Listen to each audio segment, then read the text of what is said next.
Broadcasting from the heart of the Santa Clarita Valley, this is Santa Clarita Weekly. You're listening to KQRU 107.9 FM, your source for local news, culture, and conversation. And now, here are your hosts, Sage Rafferty and Renee McKellar.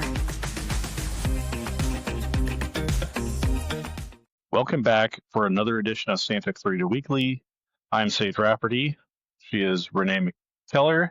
You can listen to the show on the radio at KQRU 107.9 FM on Thursday mornings at 6 a.m. and Thursday afternoons at 5:30 and on Saturday mornings at 9 o'clock. We're also in YouTube and Instagram, and you can find us online at santaclaritastar.com. We have a packed show for you today, starting with a major local event that echoed protests nationwide. First up, we'll be discussing the No Kings rally that took place right here in Santa Clarita at Protest Corner. We were both there, and we'll share what we saw as thousands gathered. Then we'll give you an update on the Proposition 50 special election. Millions of ballots are already in, and we're seeing some interesting turnout trends. So shifting to state news, Governor Gavin Newsom has announced a plan for California to offer $11 insulin. We'll break down how the CalRx program is supposed to work. And Assemblywoman Pilar Schiavo has a Republican opponent, Elizabeth Wong Ahlers, a former town councilwoman in Crescenta Valley, California. And we'll end, as always, with sports, including the Dodgers heading into the World Series, a historic performance from Shohei Ohtani, and the latest on the Rams and the Kings. So the No Kings rally, Sage, you and I were both at the Protest Corner this past Saturday, October 18th, again for the No Kings rally. And it was a massive turnout. Estimates are as high as 5,000 people right here in Santa Clarita. It was a peaceful demonstration, but what really stood out to me was the atmosphere. This wasn't just an angry protest. It had a street party vibe. We saw people in inflatable costumes, tons of creative hand-drawn signs, all centered around a message of opposing a second Trump presidency and what they see as authoritarianism. This wasn't just a local event either. Similar to No Kings rally, this wasn't just a local event either. Similar No King rallies were held in cities nationwide. Sage, what was your main takeaway from the crowd? I thought it was really fun. It was huge. It was actually bigger than the last No Kings rally, and there's just so many people there. And yeah, I was really pleasantly surprised by the turnout. But it's one thing to see that political energy online, but it's another to see thousands of your neighbors show up on a Saturday. Did you feel that energy translated into a coherent message? I did. I heard the chants of release the files, the chants of yes on 50, and just seeing a lot of my neighbors out there, like you said, seeing it translated from internet energy to in real life, it was insane. And I really want to say this was the biggest protest Santa Clarita has ever had, because I don't think I've ever seen that. There were disabled people, there were people of all walks of life. It was amazing. I was dancing on the corner with our sign and blowing my whistle in sync with some people I've never met before, but it was awesome. Yeah, definitely a lot of people that I've never seen before. So it was awesome. So let's talk about Prop 50. Last week, we sort of, and I think the week before that, we kind of broke down the yes and no arguments on Proposition 50, the special election measure that would allow the state legislature to redraw congressional maps. The election is November 4th, but votes are already pouring in, and according to PDI, which is the Political Data Inc., as of October 17th, over 2 million Californians have already cast their ballots. And what's really interesting is the turnout breakdown so far. Democrats are turning out in much higher numbers. And the ballots returned so far, 51% are from registered Democrats, while only 28% are from Republicans. And that's a significant early lead for the yes side, assuming that Democrats are voting yes. So, Renee, with this kind of turnout, are you surprised that California voters seem to be embracing the fight with fire argument? I'm not surprised. We have to save our democracy, and I think both sides we're both agreeing with each other. We have to fight fire with fire, because what they did in Texas again, we have to fight gerrymandering with more gerrymandering, unfortunately. But again, that's why the people are voting. So that's why I'm glad people are sticking together, because we got to save our democracy, because this really is about to be our last chance to save it. Oh, my bad. Do you think the no side? Oh, okay. Do you think the no side, the good government and principles argument, has any chance to close that gap in the final weeks? In some major state health news, Governor Gavin Newsom announced last week that California is moving forward with its plan to offer affordable state branded insulin. The program is called CalRx, and the goal is to make insulin available for just $11 per pen. So how are they doing this? California is partnering with a manufacturer to I have to start that over. Okay. So how are they doing this? California is partnering with a manufacturer to produce its own insulin, cutting out the middlemen that have driven up the prices. This is set to become available to Californians starting next year. This is a huge development for the roughly 3.2 million Californians diagnosed with diabetes. Governor Newsom held a press conference to discuss the impact. Announcement of its type. January 1st, we will be the first state to provide this not subsidized insulin, but lower cost insulin available to anyone and everyone at pharmacies and direct mail pharmacies all throughout the state of California. $11 per pen, $55 for a month's supply of this long-lasting insulin. It has been a long road to get here. This is a process that has unfolded over the course of the last 3 years, and it's a process that will continue to unfold over the next few years as we expand the portfolio of options as it relates to insulin and continue our partnership with Biocon and continue our effort to expand the portfolio of opportunities under this CalRx brand. And it's important to underscore, this again is part of a new initiative to fundamentally lower healthcare costs, not spread healthcare costs. One of the things that all of us should be increasingly concerned about is announcements around caps, announcements around discounts, announcements that fundamentally are simply subsidizing a direct cost and socializing the total cost to you and me and the entire healthcare system. There's a lot of mythology as it relates to how this system operates. And fundamentally, what we're doing is creating a pattern interrupt. This is significantly different than what others have done to achieve lower costs, because again, we are taking out the middleman and we are fundamentally reducing the cost to individuals, ultimately extending that to taxpayers themselves. And so I just want to extend gratitude to all of our partners to this process that continues, including some FDA approvals that are in front of us next year, to some trials in terms of our manufactured products that will be occurring overseas in the European Union, and the work that is being done in real time to expand the portfolio to diapers. We have 14. We have an RFI. It's a fancy way of saying a request for information that provided under the CalRx brand the opportunity for us to get in the diaper business, to lower the cost of diapers, to remove the middlemen, to lower costs. 14 folks, nonprofits and organizations, have already reached out saying they're interested.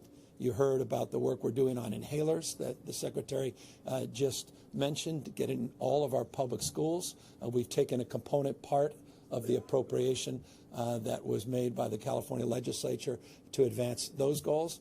And the naloxone box that the Secretary just put up, 160,000 units a month are being distributed throughout the state of California. And just a few months ago, we started to provide those naloxone boxes, 2 for $23, $24, making them available direct to consumer. It is ultimately our goal to do that with this announcement, to provide it online, but we'll start with the pharmacies themselves. Their cost $45. They will have a $10 processing fee. That's it. $55 retail costs. Best in the nation. Nothing comes close. And let me end on that. Currently, if you look at the pricing that exists, the lowest pricing you can find is about $89. Average price north of $300, and you're seeing pricing as much as $411. That spread, current book, $89 to $411.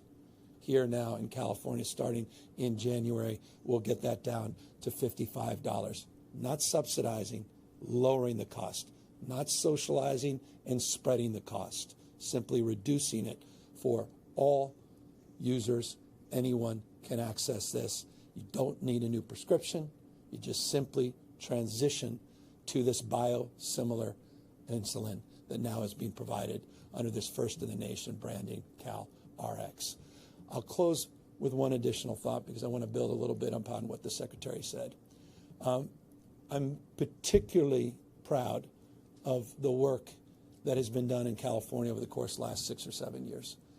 This is part of a larger mosaic of reforms that simply are not happening or taking shape anywhere else in the United States.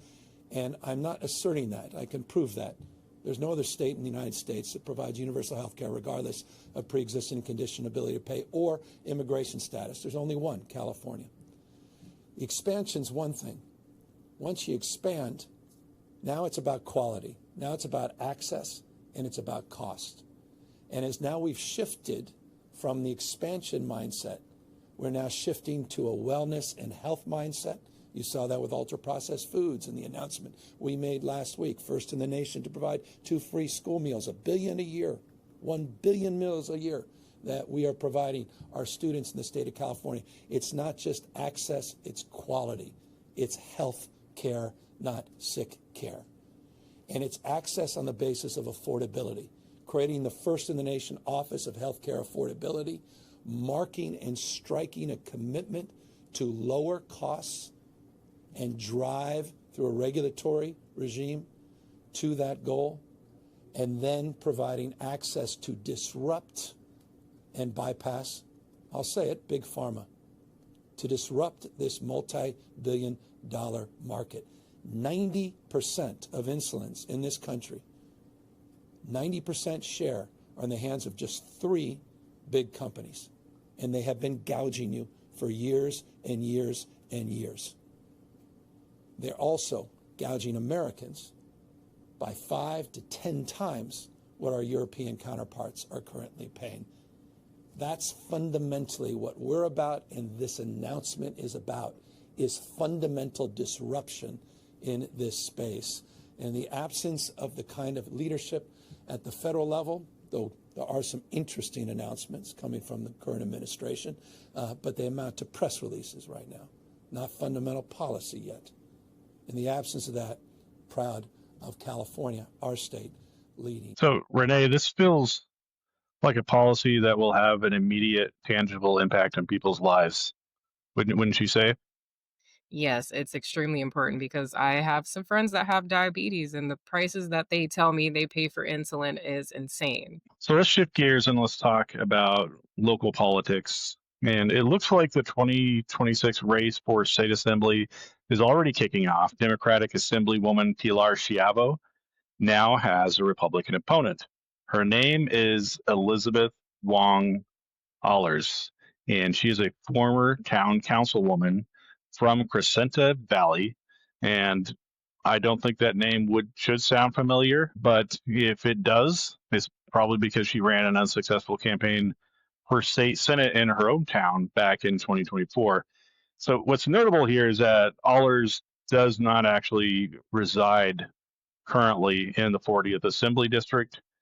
I'm assuming that she's going to be moving here, but she made her official announcement at Freedom's Way Baptist Church over in Castaic, and she also spoke at a right-wing rally right here in Santa Clarita on Sunday, October 19th. She talked about her ties to the late Charlie Kirk and why she is running for assembly. Pastor Jerry.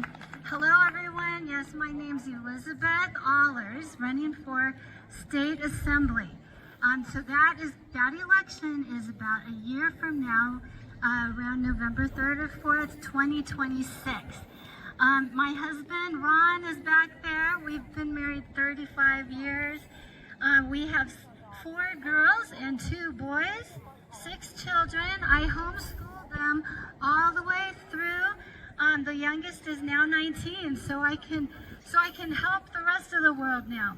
I am a 5th generation American, and not just American, but 5th generation Californian. So I am passionate about preserving California as a place where one of my friends said not only our kids won't have to leave, but our kids that have left can come back. Okay, I gotta hang on to these notes, yes. Okay. And I've got somebody else's notes here. Okay. All right, thank you, Pastor. All right. All right. So after I finished, even while I was still homeschooling, I ran for town council in Crescenta Valley. I won by historic margins during COVID. I served for 3 years. Last year, I ran for state senate in San Gabriel Valley. In the primary, it was an open seat. So in the primary, there were 5 candidates, and we made number 1. You know, in this kind of open primary system, only the top 2 get on the ballot in November. But we were number 1, and number 3 spent $7 to $10 million. But we won. So it can be done. In November, we weren't able to cross the finish line for several reasons. Part of it is that district, San Gabriel Valley, is much more blue than we are here. So in 2022, it was another election that was not a presidential election. Like next year will not be a presidential election. And our present state senator, Suzette Valderas, she only lost by 522 votes. So we can take it back next year. I like to say, love, lives, liberty, law. We are motivated by love. Your lives matter. And liberty operates when good laws promote peace and prosperity. Some of the bad laws that the supermajority of Democrats in our legislature have all agreed on in this past year and are now signed into law. I'm just going to give you 3 examples.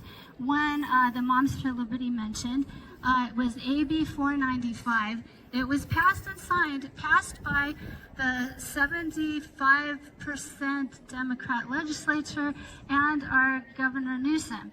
It allows anyone to download an affidavit off the computer, take it into a school registrar's office, and remove any child that they put on their affidavit from the school without parental notification, without the parents knowing. And so if you look at that law, it's so badly written, it does not specify anything about parental notification or what the relationship is with this person and the students. And they all passed it, including Pilar. So that's one of my 3 priorities, is save our children of all ages. And also, I appreciate Oscar Martinez running for sheriff, because I like to say we are about crime prevention, not crime permission. And so we need to have laws that, so we passed Prop 36 last year. 73% of our population passed that law, but our recent budget in California is not going to fund it. So that's not their priority, obviously. But all of those Democrats in the legislature, they approved this budget, which does not fund Prop 36, which we the people overabundantly voted for. So children, public safety, and then the best use of our tax dollars. We had these terrible fires going on last year. So priorities, when we do pay our taxes, We need to have water available when we have these fires. We need to have water storage. We need to work on our energy. We need to keep gasoline affordable. We have the highest, our gas costs even more than Hawaii. Hawaii was always notorious for having the most expensive gas. But this is because of many regulations, refineries closing down, so many costs of energy. And then another example of good use of taxpayer money, well, is to protect Prop 13. So to pay less on or at least to hold the line, because our property taxes are still allowed to increase, but there's only like a 2% allowed increase. But if we don't save Prop 13, it'll go up to the moon, right? Because they don't understand that money doesn't grow on trees. We have to earn it. So there's government. Okay, this SB 549, this is the last example, was passed by the Democrats. It was passed by the Democrat legislature, and it appears a miracle happened and Governor Newsom did not sign it. But this would create a government entity that would be allowed to purchase the land in the Palisades in Altadena that was burnt down, and they could purchase that land, develop it however they want to. And it's probably not the way our community would want it.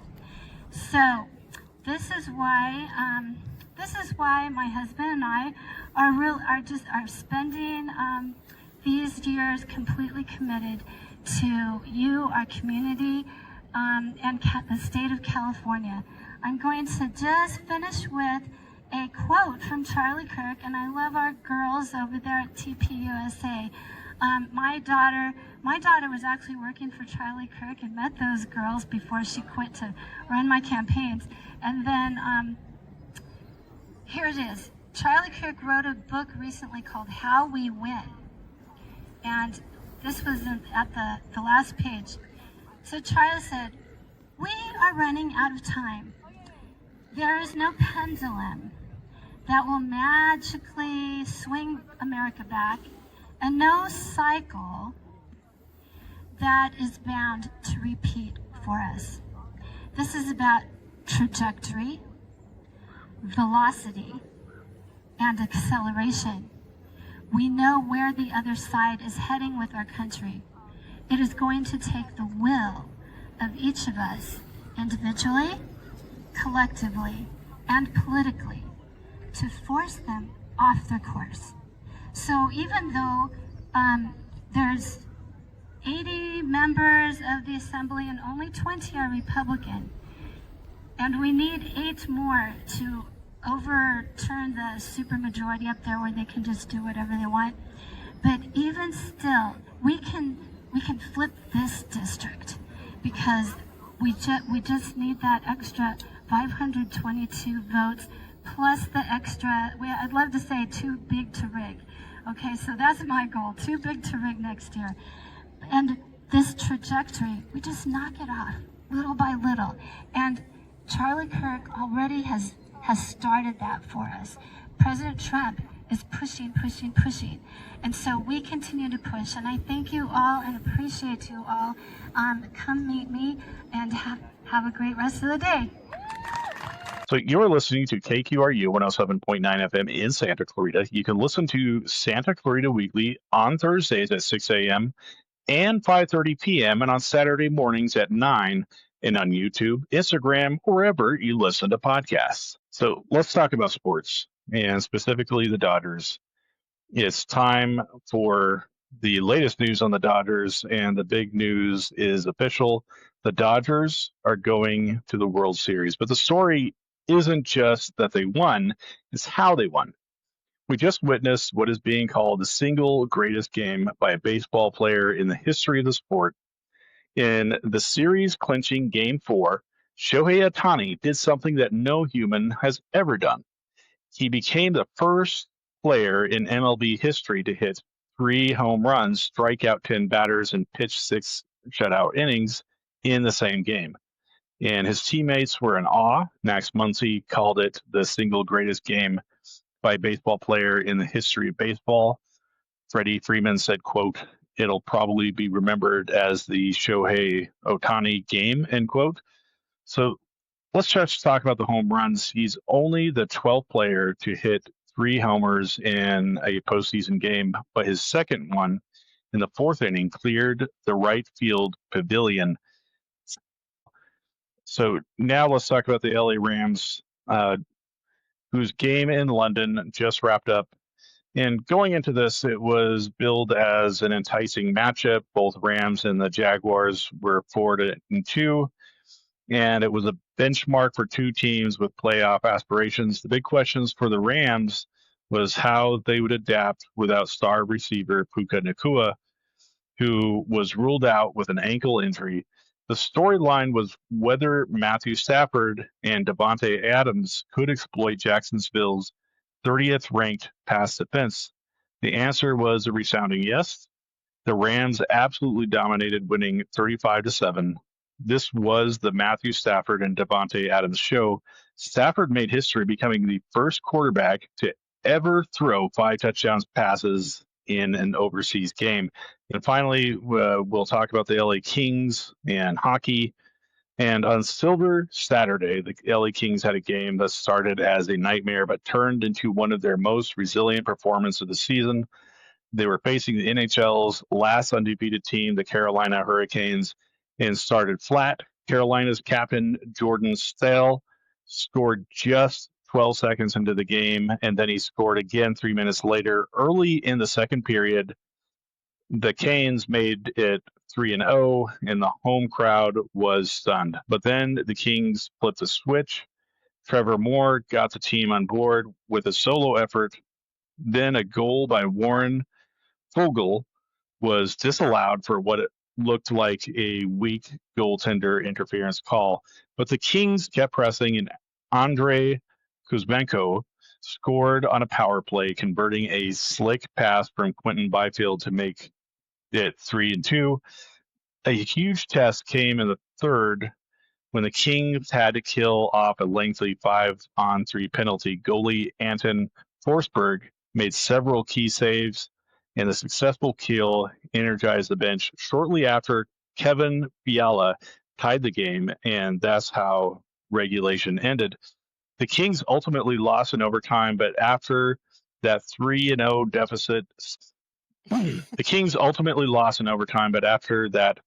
deficit, salvaging a point against a top team feels like a small win.